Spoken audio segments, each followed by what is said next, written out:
So in that, all right, so as you're passing, you can be quiet and I'll just start talking. All right, so this is kind of the big culmination of our first week, was what you saw in that short video that I posted for your homework was integral function, right? Integral function is the answer to this problem of you know how fast something is changing at every moment, and you want to know how much of it you have at every moment. Okay, this idea of integral function is kind of, that's the answer to that question. And within integral function is this whole process that we built in the first week. Okay, so we want to, whenever you see this, and this is, lots of the course, we're going to be writing integral functions for accumulation of some quantity, for the amount of change of some quantity. All right, so over and over and over, we're going to see it in all kinds of contexts. So whenever you have one of those, you think of it, how do you think of it? You think of it as that approximate accumulation function, right? What was that approximate accumulation function? Where we accumulated changes through completed intervals, and then we had a little bit more change in the current interval, right? So that integral is that, but the only difference is we consider it that approximate accumulation function when what? In what situation? Really, really small intervals, right? So if you take that approximate accumulation function and combine with it, or take it in the case where you have really, really small intervals, then you have essentially the same thing as the integral function. Okay? And so because that interval is so small, the values of the approximate are indistinguishable from the values of the exact. And also this idea of a current interval, like having a smaller dx than delta x, it kind of goes away because everything is so small anyway that it kind of gets absorbed into, they're all really small intervals, right? So there's no difference between taking a partial interval and a super small interval. Okay? So the partial interval has no contribution. Let's do it again. That's cool. Ready? Bye. Okay? But that's only when delta x is really small, right? So then in your homework, you said you were to figure out how are they the same. So how are they the same? How is that one the same? The approximate accumulation, when delta x is small, how is it the same as a integral accumulation function or exact accumulation? So we know how fast something is changing. That's the rate of change, right? So the approximate rate of change in the lower one, or the exact rate of change in the accumulation. So that's how we know, that's where we see in both of those how fast something is changing. We want to know how much of it we have. Well, that's the function, right? So the how much of it we have is the dependent variable of each of these functions. Or net change, right? Net change. How much change we have, okay? Which is found by summing up. All right, so we are Greek sigma or our German S. It's both representing summing up many bits of change, right? So the bits of change would be this, r dt or r delta x, which comes from what? What does that come from? One person got it in the front. So what is this? What I'm highlighting in green? What major principle was that? You should be thinking dy equals mdx. This is the foundational principle of integral, or integral accumulation function. That mdx, or the rate times a little change, gives us a little change in the quantity. And then we're going to accumulate all those little changes, right? And that builds a function. That builds our integral accumulation function. Okay, so that's how that was kind of the answer to the solution to that homework question. It's super important because we're going to be writing these integral functions all semester, and you have to have a concept of what it is. And that concept comes from this whole journey that we took this first week. So let's review it again.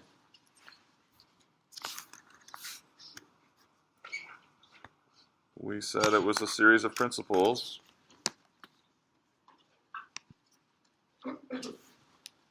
So principle 1 was constant rate of change, right? So as an example, simple example, what does 60 miles per hour mean? What does it mean? Tell the person next to you, go, 30 seconds. What does 60 miles per hour mean?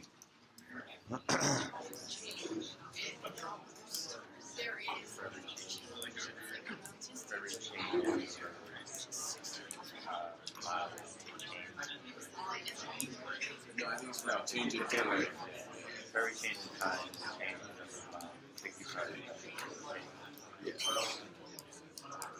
Okay, so if you said that means that every hour you go 60 miles, if that's what you said, then you missed the boat last week.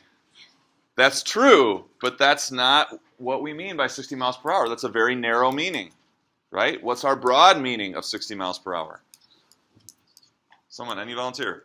What's our broad meaning of 60 miles per hour? It means so much more than in 1 hour you go 60 miles. Instead, what does it mean? Yes, sir? For every change in hours, the change in distance is 60 times 1 hour. Right, any change in time, not just 1 hour. It tells you how much change you get in any change of time, right? How much change in distance do you get in any change of time? Say it again. 60 times 1 hour. 60 times that change in time, right? So given any change in time, dx, the change in distance is 60 times that change in time. Not just 1 hour. You know what the change in distance is in 2 hours, in a third of an hour, in 100 hours. Okay, much broader meaning. Okay, and again, this forms the basis of integral, right? That 60 dx is the m dx, right? And that's what we see as the guts of the integral. Rate times little change. Okay, net accumulation function. So we said with these if we accumulate these dy's, we can build a net accumulation function. Okay, it gives the amount of change in a quantity, right? At any value of x when the rate of change is known. Principle 3 was our changing rate of change. We said most often realistic rates of change are changing, like the soldier lowering the flag. There are things in life that could be modeled very well by constant rate of change, but many things are modeled by changing rate. And that's where we said this problem of figuring out how much we have then becomes more difficult. So then what do? Principle 4. We said we change that changing rate of change function into a pretend rate function. So we want to mimic that changing rate of change with constant rates, right? We want to make constant rates that are trying to be like the actual rate of change function. And with each constant rate, now we can use m dx to get little bits of accumulation. And then we built the accumulation function out of that, right? With every constant rate that we have, we can get little bits of accumulation, and then we can make an accumulation function. And so we said to make that accumulation function better, we make more smaller intervals. So better pretend rate function means better estimates of net accumulation, right? Better ingredients, better pizza. Calc 2. All right. All right, so look, so when you make your intervals really small, you see you get a better pretend rate function than the big chunky one that didn't really show that rate function. And then that will give you a better approximate accumulation function. So we take that to the end. We say, okay, then let's make them super small. That's principle 6. Make them super small so there's no distinction between approximate and exact net accumulation. This is our idea of limits. This is the way we think about limit. Small enough intervals so that we can't tell the difference anymore. And so then we said our approximate net accumulation, as those intervals get small, we just talked about this, we get exact accumulation, or exact net accumulation. And our sum of all those amounts of change then is our continuous accumulation of really small bits of change, right?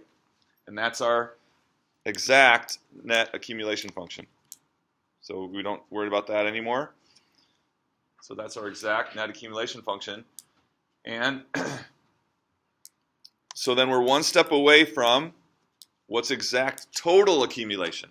So remember, just the integral function is what? It's a function of how much change we've seen since x equals a. So now if we want total accumulation of a quantity, we just need to do one more thing. What was that? Add some, if there's some starting value, right? If at x equals a, you already have accumulated something, then your total accumulation is going to be that amount plus your amount of change, the integral. Okay, so if f of x is our total accumulation function, then how much have we accumulated up until a? How would we represent how much we've accumulated up until a? If f of x is our accumulation function. F of a, right? So f of a would be all the lump sum of accumulation that we've already got to a, and then the integral will then track the changes beyond that, right? So there's our total accumulation function. It'd be f of a, all the accumulation up to a, plus our whatever amount of change we have starting from x equals a. Okay, so this is in essence the answer. If we want total accumulation, this is the answer to that question. You know how fast something is changing at every moment? You want to know how much of it you have at every moment.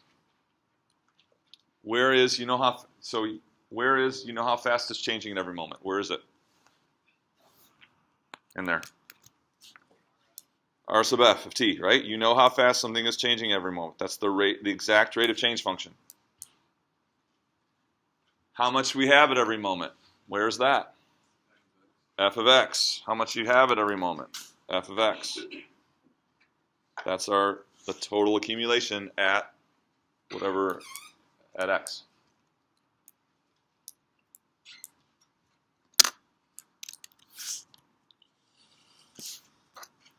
Okay, so let's just take this a step further here. So there's our exact total accumulation function. And so we could also call that like the amount function, the amount, right? How much we have, amount. So what I want to do is I want to take this equation and just simply subtract f of a from both sides, and then I get this. Okay, so then the right side is we're just left with the integral. And so what is the integral again? So that integral is representing what? That's our net accumulation, or how much change since x equals a, how much change. So therefore the left side is the same, means the same thing because they're equal. So both sides express exact net accumulation or exact amount of change, but in different ways, right? The left side is just like the final minus initial way, right? Your final amount minus your initial amount will give you the amount of change, right? The right side, how does it express it? It expresses it as the accumulation of many little bits of change along the way, right? Starting from a to x, tracking bit by bit and accumulating those little bits to get the amount of change. But in the end, it's the same, it's giving us the same thing, amount of change, or net accumulation. So if I change the order, if I just switch the sides now, maybe this looks familiar from Calc 1. What are we looking at then? Does anyone recognize that?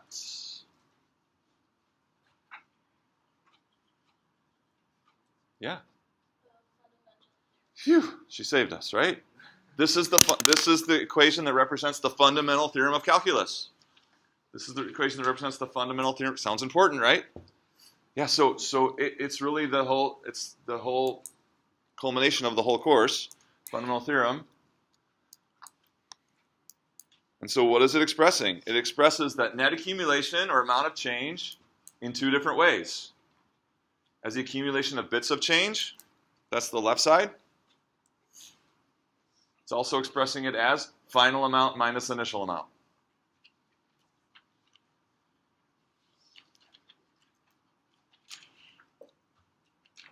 Okay, but they're both functions, right? So they're both a function of how far you're taking x out, right? So x is our independent variable, it's our whatever that is, maybe it's time. So we're getting the net accumulation, or the amount of change, up until x. But then x varies, right? X is allowed to vary, so we have a function. On both sides, it's a function. Okay, so this journey that we've been on of you know how fast something is changing, and you know how much of it you want to know how much you have, leads us to the fundamental theorem of calculus, which is basically what is the meaning of an integral? What is the meaning of an integral function? I think that's it. Okay. Questions on that overview? So again, this sets the stage. So because we're going to be dealing with these integral functions, 80% of the course is going to be about these. We need to really set the stage and know what we're looking at. And when we're given a scenario, being able to model it and write integrals that model the situation that we have. Like, for instance, the balloon problem or the temperature problem. You should have been writing lots of integrals, right? And that temperature of the malfunctioning fridge. And I'll post the solution to that shortly. I have a full solution to that so you can see how you did. Okay, so maybe if you were in depending on the Calc 1 course you were in, you may have just come to the conclusion that this is something to do with just what it means as area. And now, hopefully, I've changed your mind. Okay? Hopefully, I've changed your mind. So we are actually going to start talking about how an integral can be used in the context of area. But before we do that, you have to understand that an integral is not area. What is integral? What is an integral? Net accumulation of any quantity. Of any quantity. Could be volume. Could be temperature. Could be area. It could be mass. So any real-world quantity, if you have its rate of change, you use an integral to model then the amount of change in that quantity.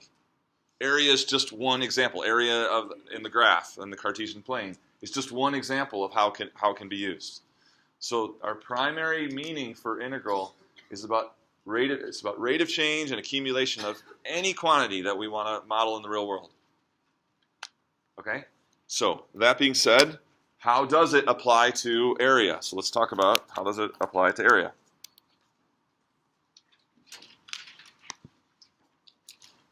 So here's a graph, and I want to focus particularly on the interval. So this is a graph of the function f, and I want to focus particularly on this interval from 1 to 3. And so when you're looking at that graph f, right, so we're looking at f, what are you looking at when you're looking at that curve? Do you remember what we said? What are you looking at when you're looking at that curve?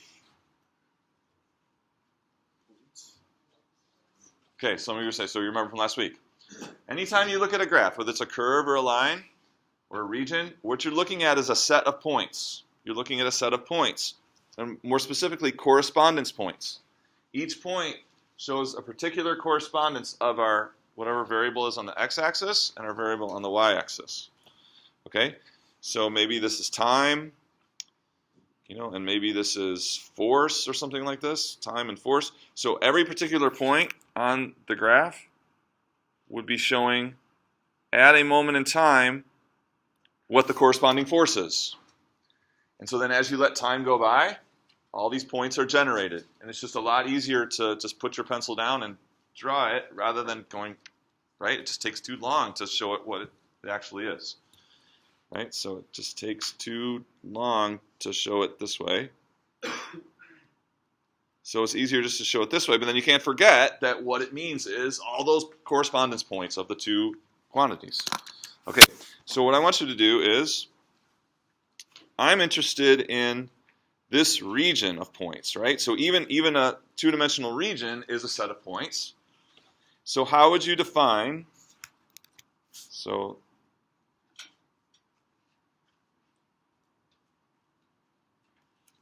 particularly, I'm interested in these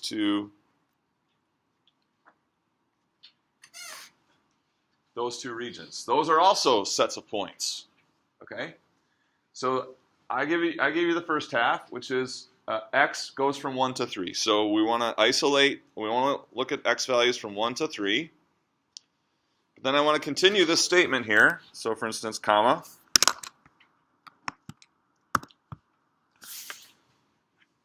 And comma. So what else? What other condition do I need to put on x between 1 and 3 so that in the end I'm defining all points, all correspondence points x and y that are, say, the red region? And then secondly, what additional criteria or restriction do I want to put in addition to one x between 1 and 3, so that I get all the points that I'm representing all points in the blue shaded region.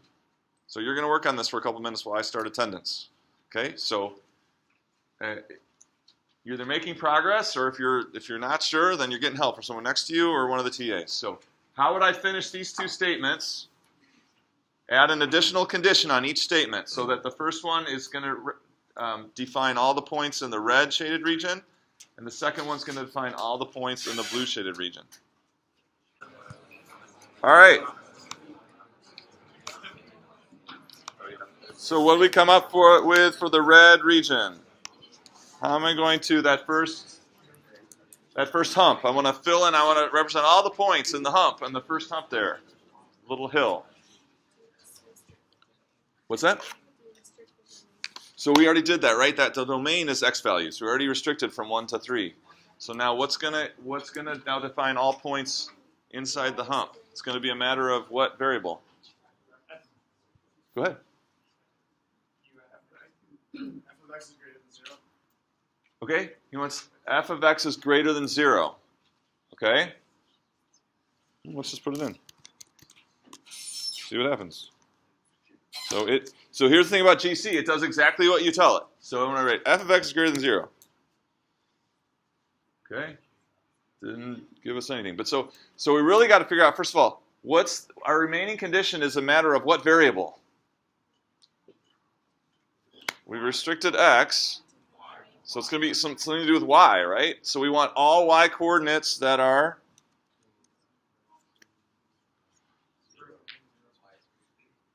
y is greater than 0 and less than f of x. Right? F of x is our y coordinate of the points on the curve. So we want all the y's that are less than the y coordinates on the points on the curve and greater than 0. So if we go left to right here, we go 0 less than y less than f of x. And we want to make that, oh, I didn't have it turned on. Maybe that would have done something. Was it red? Did I say red? Yeah. Got it. Okay. So that statement is defining all points, what, between 1 and 3, and also all y values, so all xy ordered pairs that meet both those conditions. X is between 1 and 3, y is between 0 and up to the y values of f, which is f of x. Okay, so now that we've seen that, can we do this one? So what's going to be our lower? What's going to be at the bottom now? F of x is going to be the lowest. We want now y values above f of x. So f of x at the bottom, and then y up to 0. And I think I said that was blue, right? Okay, so just the moral of the story here is curves, regions, even solids in space are sets of points, and you have to imagine them that way. And so then what is the mathematics for a certain set of points? We'll say for this red region, the mathematics is it's all points such that x is between 1 and 3, and y is above 0 and less than the y values on the curve. And that will give me all those points.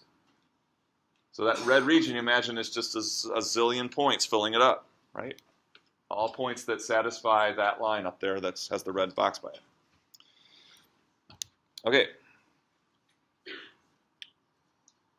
So if we want to think of integral as area, what do we say integral is about? Net accumulation, right? It's a net accumulation function. So if we want to think about integral as area,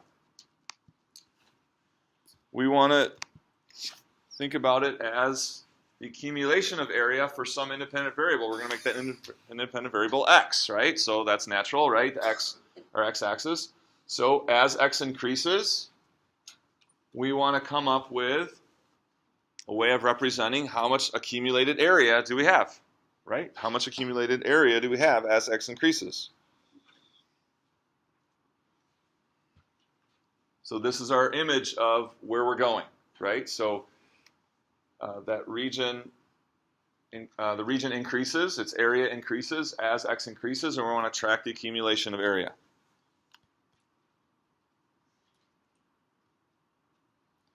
So if we're going to consider using integrals to compute area, we'll have to frame it as net accumulation of area, because that's what an integral is. It's net accumulation, right? Amount of change. So what will it look like? So what will this, can you write what would go in the question mark? This is in general, right? Where we want to write an area accumulation function. So see if you can write what should be right there in that question mark. And I'm going to keep taking the times. I'll give you a little more time. What will our general form of an area accumulation function then be?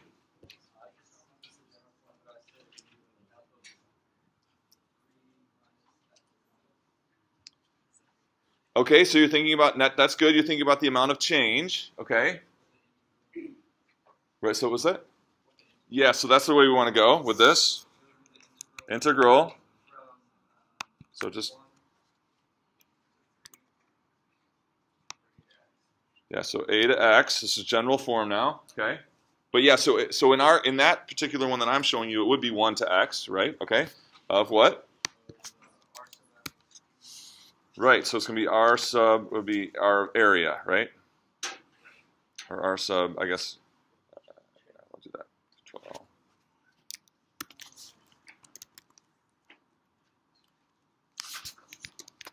Of t dt. So hopefully this is what you said. This is going to be our general form for area accumulation function, right? What is the key thing that we're going to need if we want to write an area accumulation function? That's the key thing we're going to need to write that. The rate of change function, right? If we have the rate of change function and we have our starting value of x, then we can write our specific area accumulation function in a given situation. So if we want to write area accumulation, the first question is, what's the rate of change of area? This is the big question. If we have the rate of change of area, then boom, we can write down the accumulation function based on what we've learned about integral. The second question, which we'll get to next time, is what does using integral for area give as the function is carving out regions above and below? Okay, so we'll think about that next time. But so as that function is, when it's positive, what the area generated is above the x-axis, and when that function is negative, then the region is below the x-axis. So what is that going to mean for our accumulation function of area? What's that going to mean for that? But we're just going to work on question 1 today. Question 1 is, what is the rate of change of area? What is the rate of change of area? Because given the rate of change, we now have this integral function tool. We can just write down what the accumulation function is. Okay, so that's what we're going to investigate here. Question number 1, what is the rate of change of area? So for instance, as this green region is emerging here, what's the function that gives us the rate of change of that particular area of that region that I'm showing you in green? Okay, so where did we start last time with this? So how can we try to figure this out? What was our starting point to figure out maybe what that rate of change function was?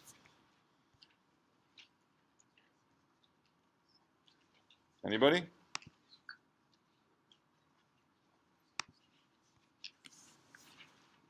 We'll begin with the easy example, right? What do we begin with? Constant rate of change, right? We'll begin with constant rate of change.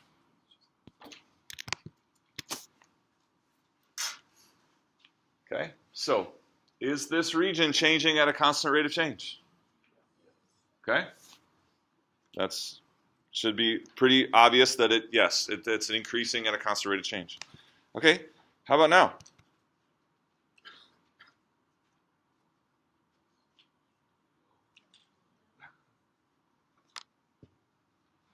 Was it increasing at a constant rate of change then? Oh, I heard no's at first, and now I hear some yeses. So let me do it again. You get the spirit of it? Is the region's area increasing with a constant rate of change? Someone who's saying yes. Why are you saying yes? Obviously, it's going slow for a little while, then really fast, and then slow again, and then fast. How could it be changing at a constant rate of change?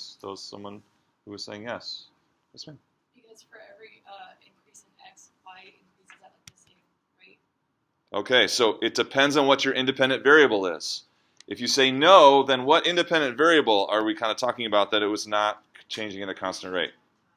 Time, right? So with time, it's fluctuating, right? The rate is fluctuating. But if you consider that your independent variable is the width of the region, right? The x, so that's the same as the x-coordinate here. The width of that region, the x-coordinate, it doesn't matter if it's changing speed with time, you still have a constant rate of change of area with respect to the width. Does it make sense? And that's what we want to focus on. We want the constant rate with respect to x.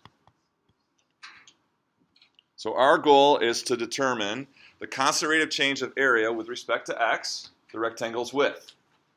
So suppose we had a value for a certain situation, not necessarily this situation, but suppose that the constant rate of change was 0.7. So I want you to have a conversation, people around you. What does that mean? That the constant rate of change of area with respect to its width x is 0.7. What does that mean? Go, talk.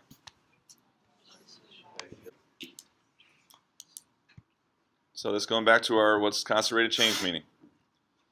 It means given any change in width of the rectangle, dx, the resulting change in area, dA, we'll call it capital A.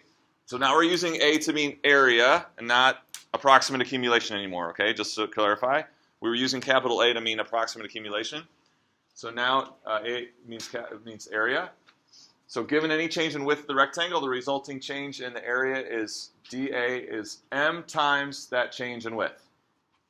Okay, so let's look at this particular example,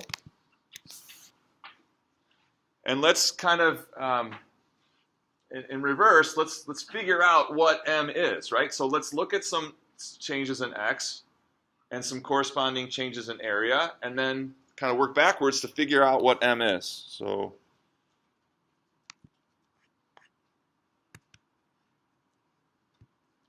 do that here. All right, so if x varies from 2 to 5, so first of all, let's make sure you can read this. This is 1, 2, 3, and just want to make sure you can read the numbers. So if x varied from 2 to 5, then what would the area vary from? What would dx be? What would dA be? And then what m would be what you need to multiply dx by to get dA, right? Because we know dA equals m dx. So I'll make up, so let's do 2 to 5 together. So as x varies from 2 to 5, the area varies from what to what? 6 to 15. So when x is 2, the area is 6. And when x is 5, the area is 15. So what's dx? 3. What's dA? 9. So looking at just this example, what would we say m is? 3. Okay, so I'm going to give you some more here. So how about from 1 to 1.5?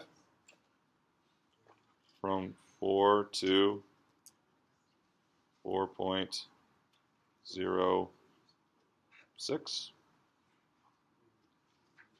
All right, and from 7 to 7.1. Okay, so for those, I want you to fill in the table, right? Determine the change in area, or determine what the area changes from, what to what, and then what dx would be and dA, and then based on that dx and dA, what would the value of m be? Go.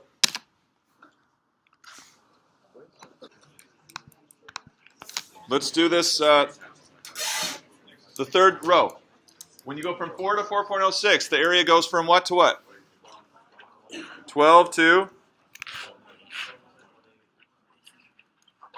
12.18. What's the change in x? 0.06. What's the change in area? 0.18. And in that situation, what would we say that the value of m is? 3. And you should find that no matter what change in x, what x you do, x varies from whatever, and you follow this through, you should have gotten 3 every time.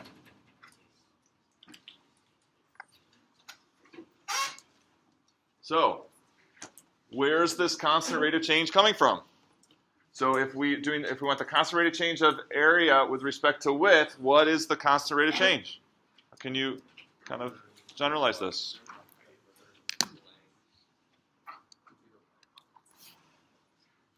What is 3? It's the height of the rectangle. So this is everything we're doing is in terms of functions, right? So what we want to think about here is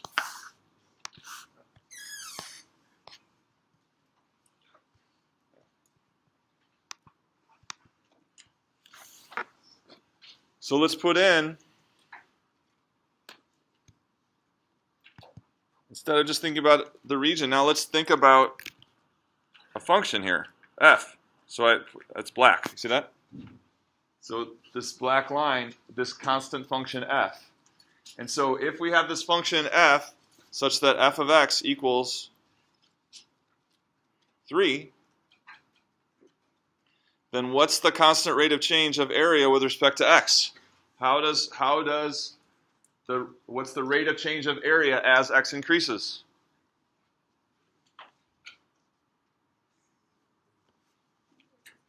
It's 3, which is the value of the function, right? So this constant rate of change of area, it's summarized up here. This is the key. The value of the rate of change of area is the same as the value of the function for a constant function, right? But the units are different. So here's the key. I should have left that table up there. When you're talking about the value of the function, what are the units? Say these are inches here. So this is inches, and this is also inches. The value of the function has what unit? Inches. What's the unit of the rate of change? What's the unit of the rate of change? Inches squared per inch.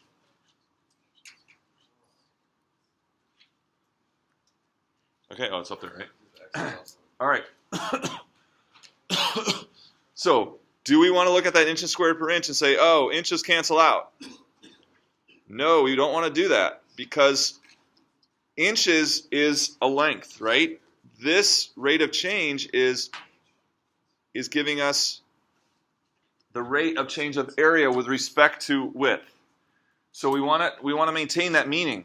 And if we just say we're going to cancel out inches and one of the inches from the top and get inches, well then it's no longer a rate of change, it's just length again. So they are different units, okay? So the rate of change of area is inches squared per inch. And the function values are just like y values, those are just inches. So the units are different, but the key is that the value is the same. We're going to pull the value of the function, say in this case in inches, and we say that value is the same as the rate of change in inches squared per inch. Okay, so this is the first, so what we're trying to figure out what the area accumulation function is. We said we need the rate of change function. So we've got it for a constant rate, right? For a constant rate function, for a constant function, the rate of change of area is the value of the function. Did you catch it?